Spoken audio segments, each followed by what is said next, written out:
Graça e paz, meus queridos irmãos. Hoje nós estaremos tratando do tema Características da Igreja de Jesus.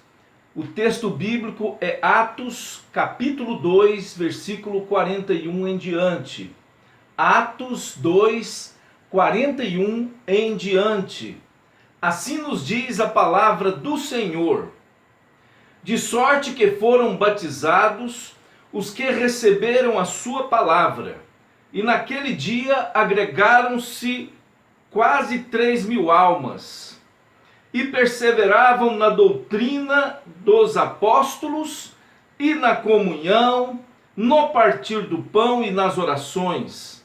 Em cada alma havia temor, e muitos prodígios e sinais eram feitos pelos apóstolos. Todos os que criam estavam unidos e tinham tudo em comum. E vendiam as suas propriedades e bens e repartiam por todos, segundo a necessidade de cada um. E perseverando unânimes todos os dias no templo, e partindo o pão em casa, comiam com alegria e singeleza de coração, louvando a Deus e caindo na graça de todo o povo. E cada dia acrescentava-lhes o Senhor os que iam sendo salvos. Oremos. Santo e eterno Pai, em nome de Jesus Cristo, clamamos a Tua graça nesse instante. Fala aos nossos corações, tenha misericórdia de nós. Em nome de Jesus oramos. Amém, amém. Características da Igreja de Jesus.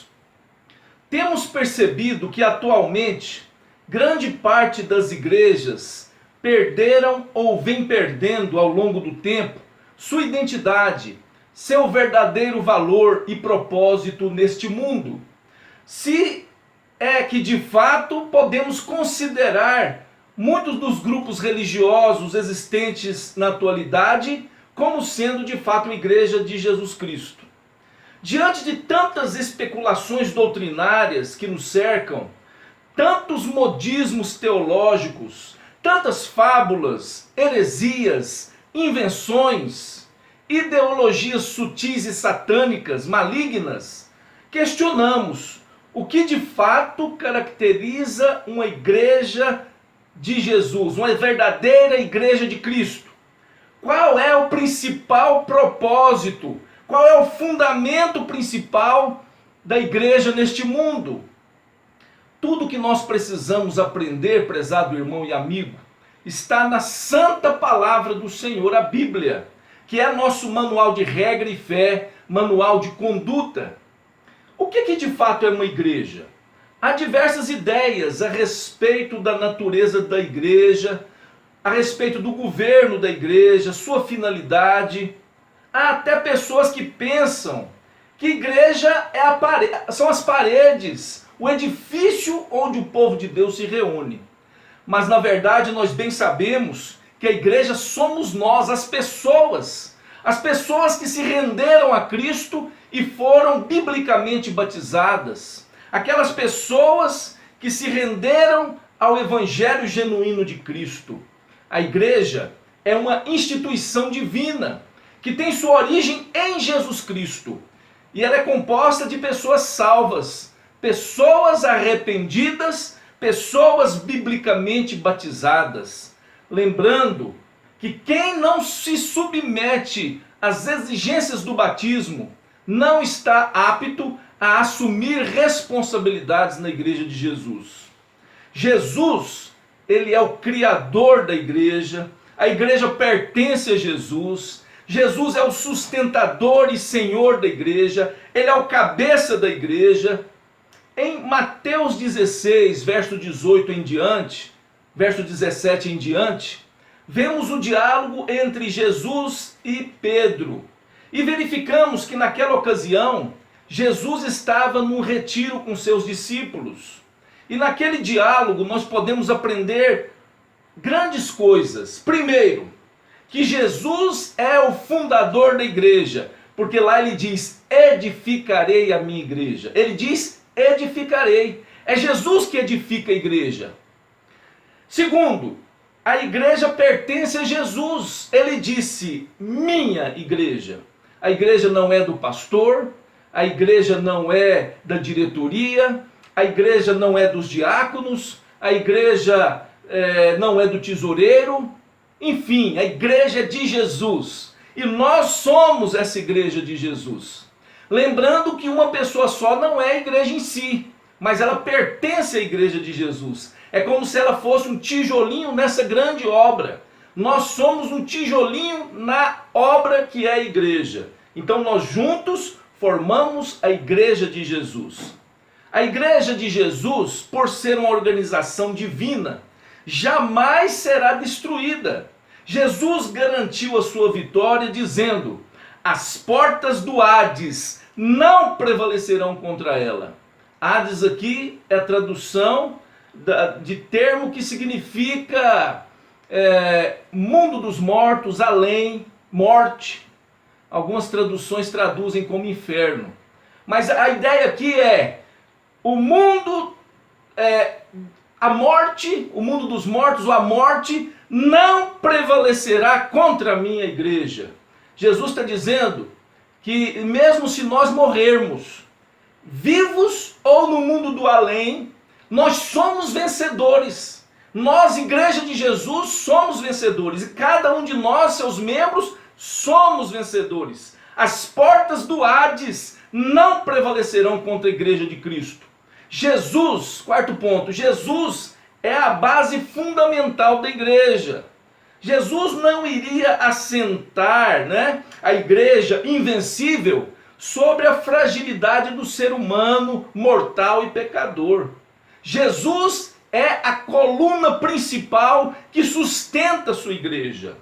Em Efésios 2:19 a 21, o apóstolo Paulo compara a igreja como sendo um edifício formado de pedras, que são os crentes, e que estão assentadas sobre um fundamento, alicerce. Lá ele diz que são os apóstolos e os profetas. E declara que Jesus é a pedra principal, é a pedra de esquina, é a coluna principal dessa edificação.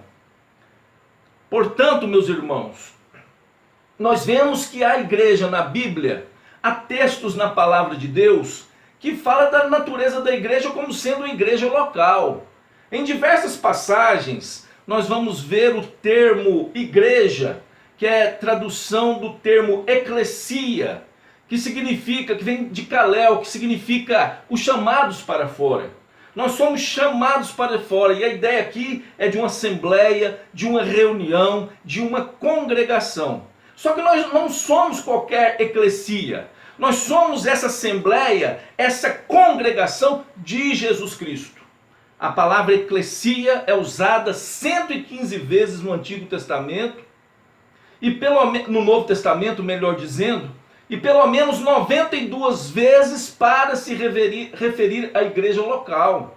Então, nós vemos a igreja local, mas também nós vemos outras vezes o termo sendo usado para a igreja num sentido mais geral. E aí nós dizemos a igreja invisível, a igreja universal, no caso aqui universal no termo, significando a igreja geral, que é formada por crentes de todas as épocas, Mateus 16:18, os remidos de todas as localidades, de todas as eras, uma igreja única que se apresentará diante de Cristo, a igreja vencedora. Enquanto nós estamos neste mundo, nós somos a igreja militante, mas lá no céu, a igreja única de Jesus Cristo, é a igreja gloriosa, é a igreja triunfante, é a igreja vencedora. Figuras na Bíblia que falam a respeito da igreja. A igreja na Bíblia, ela é descrita como sendo o corpo de Cristo. Efésios 4:12, Efésios 5:13. A igreja é povo peculiar, Tito 2:14. A igreja é rebanho de Deus, 1 Pedro 5:2, 1 Pedro 1:19. A igreja é casa e edifício, é habitação do Espírito Santo, 1 Coríntios 6:19, Efésios 2:21 em diante. A igreja é coluna e esteio da verdade, isto é, coluna e alicerce indestrutível da verdade. 1 Timóteo 3,15. A igreja na Bíblia é comparada ao castiçal de ouro, Apocalipse 1,20. A igreja é descrita como família da fé, Gálatas 6,16. A igreja é o Israel de Deus, Gálatas 6,16. A igreja é a noiva de Cristo, Apocalipse 22,17. Jesus, ele é o cabeça dessa igreja. Jesus tem a primazia. Jesus tem a preferência, a prioridade. Ele é o Senhor e ele não divide a sua glória com ninguém. Ele é o Senhor absoluto. Colossenses 1,18 diz: também ele, isto é, Jesus, é a cabeça do corpo da igreja. É o princípio, o primogênito dentre os mortos, para que em tudo tenha a preeminência. Jesus tem toda a preeminência. Jesus é Senhor. Efésios 1,22 diz que Deus sujeitou todas as coisas debaixo de seus pés, isto é, dos pés de Cristo. Para ser cabeça de todas as coisas, o deu à igreja, que é o seu corpo.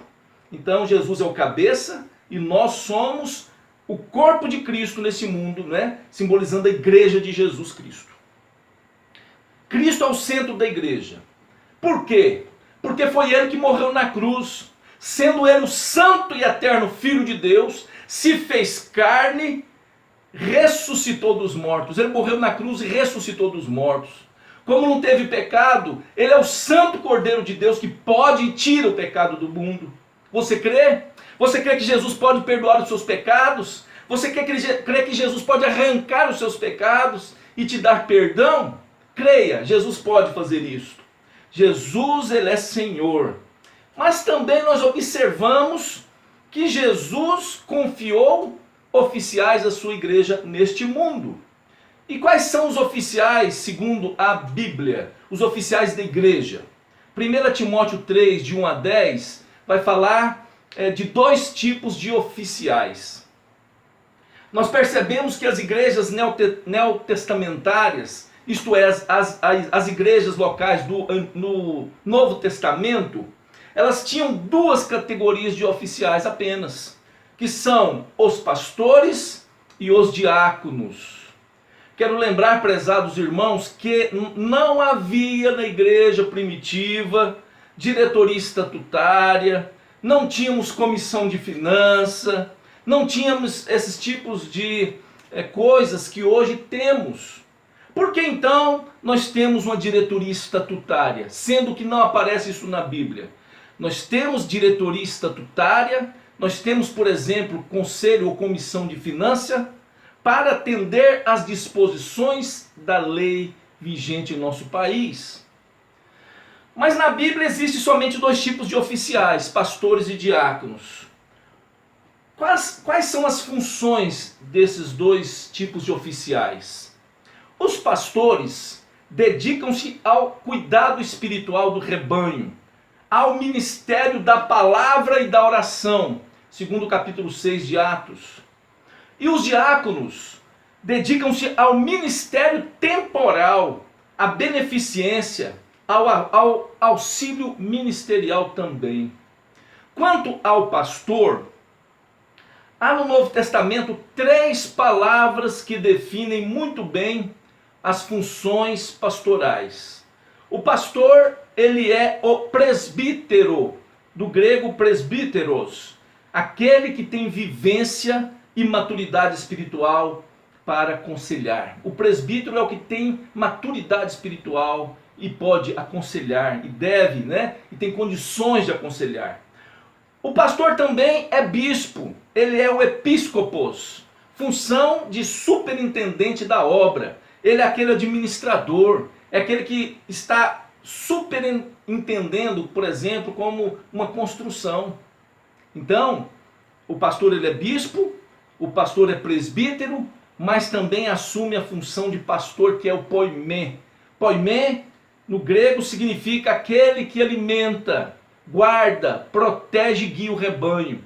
O poimê é aquele que expressa ternura para com o rebanho. E quanto ao diácono? O diácono vem do termo diáconos, no grego, significa servo, aquele que serve as mesas. Seria como que o garçom, seria também como aquele que administra as questões temporais no sentido de socorrer aos necessitados. Não cabe aos diáconos, por exemplo, constituírem comissão permanente de disciplina.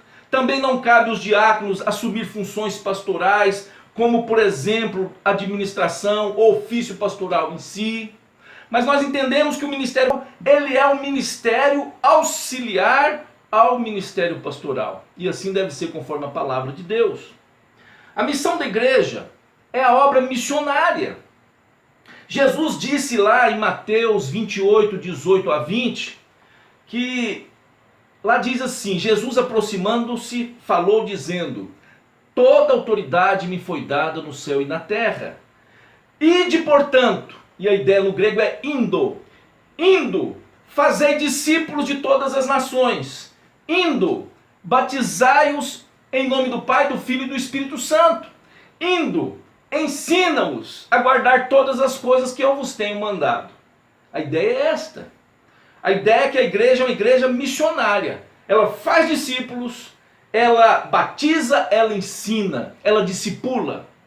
Nós precisamos entender que a missão foi confiada a cada discípulo. Se eu vou trabalhar, eu estou indo pregar. Se eu estou na escola, eu estou indo testemunhar. A minha vida é uma vida que deve ser uma vida missionária. Cada membro um missionário. A igreja de Jesus, ela é composta por pessoas arrependidas, pecadoras arrependidas, salvas e biblicamente batizadas. Para a sua igreja, ou à sua igreja, Jesus confiou duas ordenanças.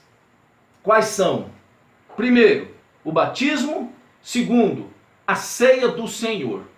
A Bíblia chama ceia do Senhor. Não é santa ceia. A Bíblia fala ceia do Senhor. O memorial da ceia do Senhor. É necessário que o crente se batize? Talvez você me pergunte, pastor, é necessário o batismo? Sim, o batismo é necessário. O batismo é necessário porque Cristo ordenou o batismo. Mateus 28, 19. O batismo é necessário porque Jesus se submeteu ao batismo para nos dar exemplo. O batismo é uma exigência da palavra de Deus aos filhos fiéis. Não tem como uma pessoa que realmente se diz cristã, uma pessoa que se diz aceitar Jesus, não se submeter à exigência do batismo. A pessoa que aceita Cristo como seu Salvador, ela não terá dificuldade alguma de obedecer à ordem de Cristo quanto ao batismo. O batismo é necessário. Assim também como é necessário a celebração da ceia.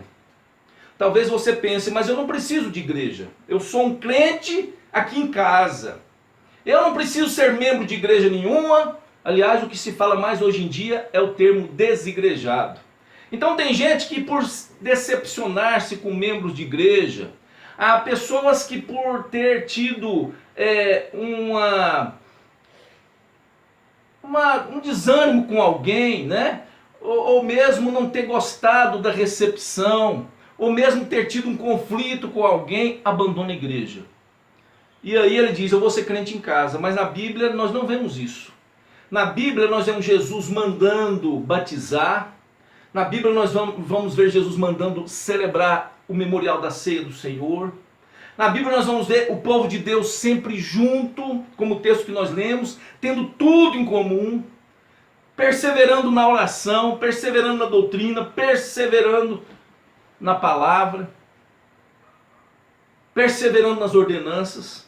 Não tem como eu ser igreja isolado, eu ser uma igreja sozinho, não tem como. Quanto à ceia do Senhor, eu preciso participar da ceia? Sim. A ceia, ela é um memorial. A ceia, ela é para a igreja reunida. A ceia deve ser algo que faz parte da igreja. É necessário que todo membro da igreja participe da ceia, em perfeita comunhão com Cristo e com a igreja. A ceia do Senhor é para a igreja em perfeita comunhão. Outro ponto que nós vamos observar é que a igreja de Jesus é composta por pessoas transformadas que perseveram. Se você observar Atos 2,41, todas aquelas pessoas que ouviram o Evangelho, elas foram batizadas após arrependimento. E lá diz que elas perseveravam na doutrina dos apóstolos, Atos 2,42, parte A. Aqueles irmãos se reuniam constantemente para aprender o que os apóstolos ensinavam. Eles queriam conhecer a doutrina dos apóstolos, que é a mesma doutrina de Cristo. E eles perseveravam naquilo que eles aprendiam. Eles não desistiam nunca. Eles punham em prática aquilo que aprendiam. Mas lá também diz que eles participavam e perseveravam na comunhão, Atos 2,42, parte A. Eles tinham comunhão profunda uns com os outros. Tinham tudo em comum. Eles se auxiliavam mutuamente. Eles cultuavam a Deus juntos, juntinhos, com alegria e com muito amor fraternal. Embora fossem pessoas diferentes, criação diferentes, culturas diferentes, gostos diferentes, eles sempre olhavam na mesma direção que Jesus Cristo. Lá diz também que eles perseveravam no partir do pão, isto é, nos mandamentos de Cristo. O partir do pão aqui é uma das ordenanças de Cristo, que nos lembra a questão da ceia do Senhor. Aquela igreja participava da ceia com muita alegria. E eles perseveravam também nas orações. Era uma igreja de oração. Era uma igreja que estava diante de Deus sempre clamando. Observando que Jesus valorizava a oração. E a igreja primitiva valorizava também a oração. A Bíblia nos ensina a orar. Mas hoje em dia tem muitos crentes que não oram. Dizem não ter tempo. Levanta de manhã, não ora. Vão trabalhar, não oram. Vão almoçar, não oram. Chega à noite, dorme, mal oram. Tem pessoas da mesma maneira que não perseveram na doutrina dos apóstolos, que é a palavra de Deus. Não tem tempo para mastigar e ruminar a palavra de Deus. Terceiro ponto que eu quero destacar dessa mensagem é que a igreja de Jesus, ela é composta por pessoas que temem a Deus. Atos 2,43 diz: em cada alma havia temor, e muitos prodígios e sinais eram feitos por intermédio dos apóstolos. O termo temor aqui no grego é phobos, que significa terror, medo, temor ou mesmo reverência. No caso aqui significa que aquela igreja tinha grande temor, grande reverência, grande zelo para com as coisas de Deus. Aqueles crentes eram piedosos no sentido que eles temiam verdadeiramente a Deus. Eles reverenciavam a Deus profundamente, havia temor nos corações. Mas infelizmente, em nossos dias, tudo indica que muitos perderam esse referencial de temor tão essencial na vida da igreja. Nós precisamos ter total reverência a Deus.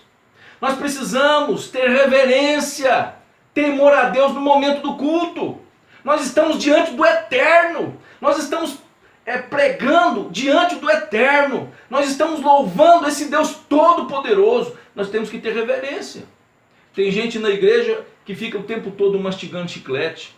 Tem gente na igreja que está ouvindo o pregador falar, mas a mente está voando o mundo. Tem gente na igreja que enquanto o pregador está pregando, vai no banheiro e não volta mais. Tem gente que não valoriza o sermão, não valoriza a adoração, não valoriza o culto, não valoriza a ordenança da ceia do Senhor. Nós precisamos valorizar o culto, nós precisamos valorizar o local de adoração, palavra de Deus diz: guarda o teu pé quando entrares na presença do Senhor, ou na casa do Senhor. Guarda o teu pé. O que significa isso? Tenha reverência, não corra no templo, não corra na igreja. Sente-se e com toda reverência preste um culto a Deus, um culto agradável a Deus.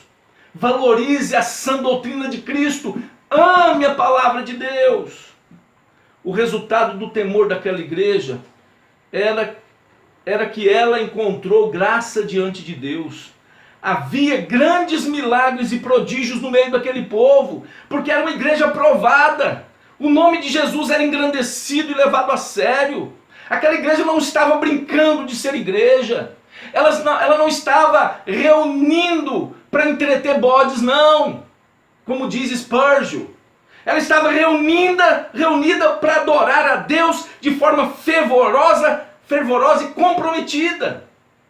Infelizmente, muitos, por falta desse temor e reverência, devidos ao Senhor, devido a essa obediência, essa sinceridade de coração, muitos, por menosprezar a Deus, sofrem terríveis consequências. Vamos ver alguns exemplos? Por exemplo, no Antigo Testamento nós vemos exemplos de dois homens, Nadab e Abiú. Quem eram? Eram sacerdotes, filhos de Arão. Nadab e Abiú, dois irmãos. A Bíblia diz que eles eram sacerdotes. Mas a Bíblia diz, lá em Números 3, 4, parte A do versículo, diz: mas Nadab e Abiú morreram perante o Senhor, quando ofereceram fogo estranho ao Senhor. Eles ofereceram um culto estranho. Eles deveriam fazer aquela celebração, aqueles rituais no templo, mas a Bíblia diz que eles ofereceram fogo estranho perante Yahvé. E ali eles morreram fulminados. Porque com Deus não se brinca.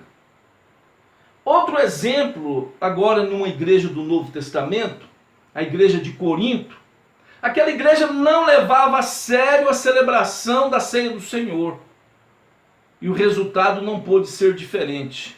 Entre os membros daquela igreja, havia muitos fracos, muitos enfermos e muitos que já haviam dormido. 1 Coríntios 11, 30b. E o dormir aqui não é simplesmente um sono qualquer, não. Dormir aqui significa que Deus tinha disciplinado alguns daquela igreja, permitindo aí enfermidades e até mesmo a morte. Por isso Paulo diz: e muitos no meio de vocês estão fracos, enfermos e outros que dormem. Quer dizer, outros que já morreram. A igreja de Jesus, ela é composta por pessoas unidas e generosas. Atos 2, 44 e 45. Os crentes da igreja em Jerusalém eram irmãos generosos. Eram tão unidos que chegaram ao ponto de partilhar os seus próprios bens. Que coisa fantástica, não é? Em Atos 2, 45, esclarece que as pessoas vendiam as suas propriedades e repartiam entre todos segundo a necessidade dos irmãos. Isso é um exemplo de verdadeiro amor. Não olhavam somente para aquilo que era seu. Mas se houvesse alguém necessitado da igreja, o dinheiro então era repartido segundo a necessidade. E eles eram generosos. E aquela generosidade agradou a Deus.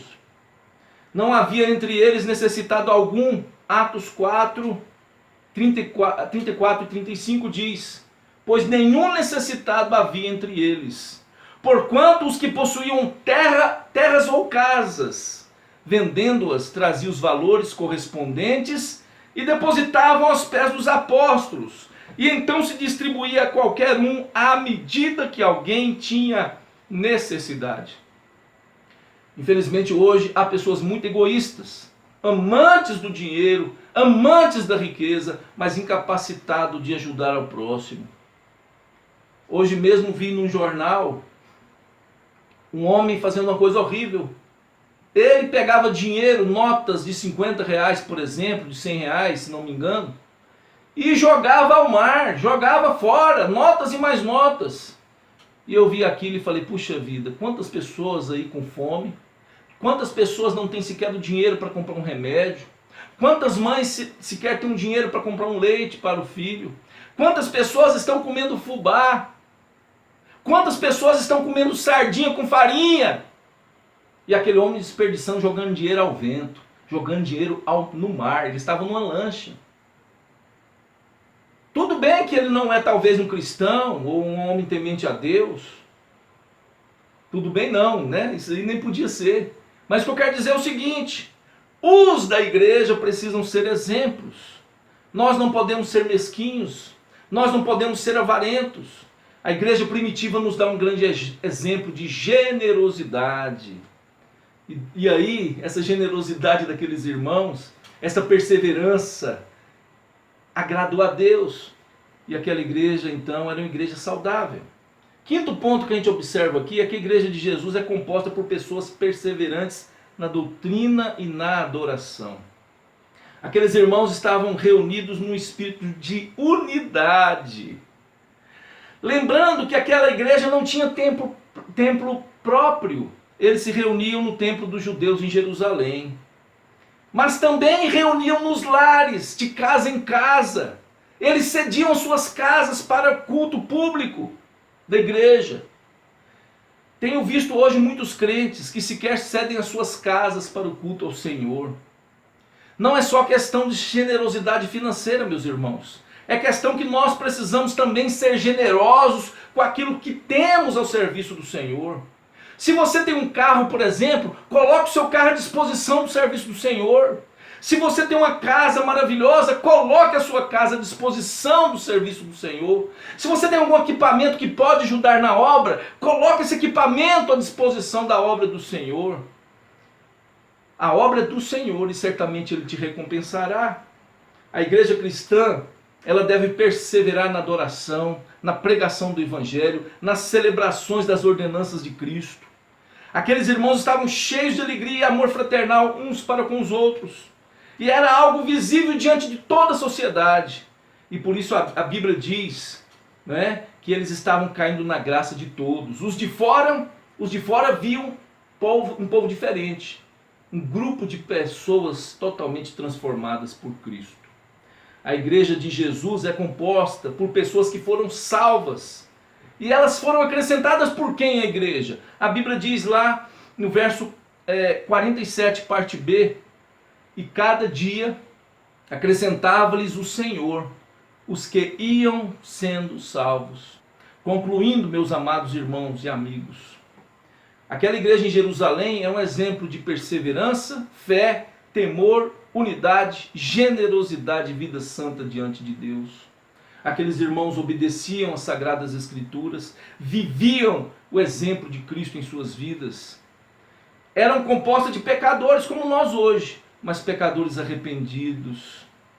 Que jamais venhamos a perder o foco do que realmente é ser igreja. Que jamais venhamos a perder o foco do que é ser uma verdadeira igreja de Cristo. E que Deus nos abençoe. Oremos. Santo e eterno Pai, em nome de Jesus Cristo, abençoe todos que nos ouvem. Que vejam a importância, meu Pai, de fazerem parte da Tua igreja, se ainda não fazem. E aqueles que ainda não são batizados, que possam, Senhor, ser batizados e ser membros da igreja. Que juntos possamos celebrar, ó Pai, as ordenanças do Senhor. Em nome de Jesus, salva aqueles que ouviram esta palavra, por acaso ainda não são. E os que são salvos, ó Pai, acrescenta-lhes a fé e a alegria da Tua salvação. Em nome de Jesus oramos. Amém. Que Deus abençoe a todos.